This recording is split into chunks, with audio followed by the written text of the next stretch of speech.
नमस्कार दोस्तों, मैं आप सभी का इस चैनल पे स्वागत करती हूँ।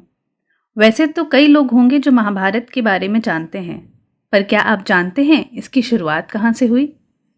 तो आइए, आज मैं आपको महाभारत से जुड़ी महाराज शांतनु और देवी गंगा की कहानी सुनाती हूँ, जहाँ से महाभारत की कथा और कुरुवंश के शासकों का पतन की शुरुआत हुई।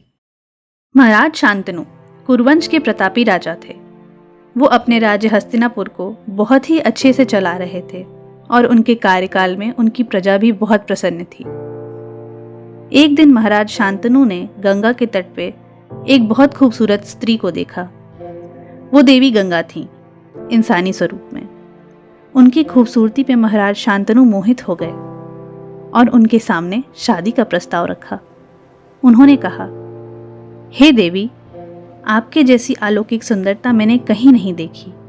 मैं महाराज भरत का वंशज और हस्तिनापुर का सम्राट शांतनु आपसे विवाह की मंजूरी मांगता हूँ। ऐसे प्रतापी राजा की बात सुनकर और उनके लिए इतना प्रेम भाव देखकर देवी गंगा विवाह के लिए राजी हो गई। पर उन्होंने कहा, हे राजन, मेरी एक शर्त है। मैं आपसे तभी विवाह करूंगी जब आप मुझे वचन दें कि भविष्य में मैं कुछ भी कार्य करूं, आप मुझे रोकेंगे नहीं या मुझसे प्रश्न नहीं करेंगे। महाराज को ये थोड़ा अटपटा लगा, पर प्रेमवश महाराज ने हाँ कह दिया और दोनों का विवाह संपन्न हुआ।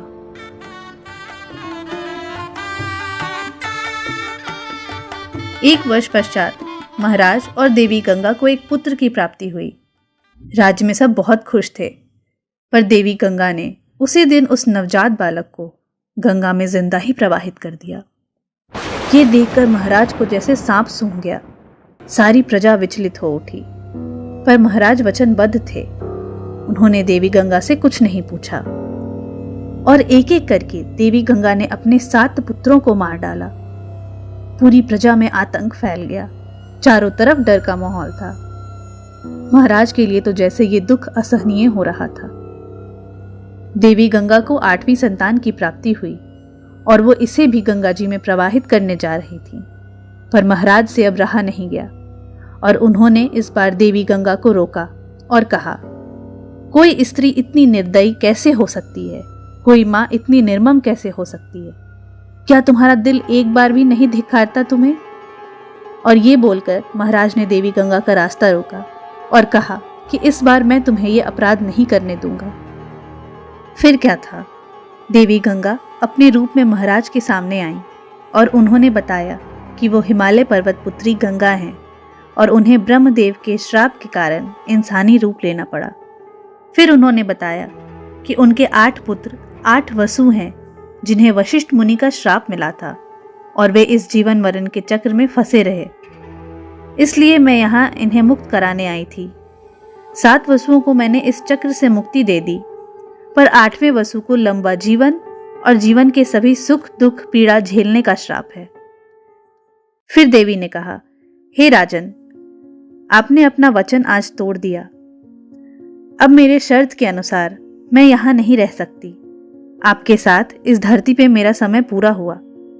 यह कहकर मां गंगा अपनी 8वीं संतान के साथ अंतर्ध्यान हो गई। समय बदला। कुछ वर्ष बीते। अपने संतान और प्रेयसी की याद दिल में लेकर महाराज वापस आए और अपने राजकाज को शुरू किया। फिर भी उन्हें जीवन में खालीपन लगता था। वो रोज शाम गंगा के तट पे भ्रमण करते थे, इस सोच में कि कहीं देवी गंगा से उनकी फिर मुलाकात हो जाए। एक शाम उनका सोचा हुआ सच हो गया और देवी गंगा प्रकट हुई। इस बार उनके साथ एक तेजस्वी बालक था। देवी गंगा ने कहा, हे राजन, ये आपका 8वां पुत्र है, देवव्रत।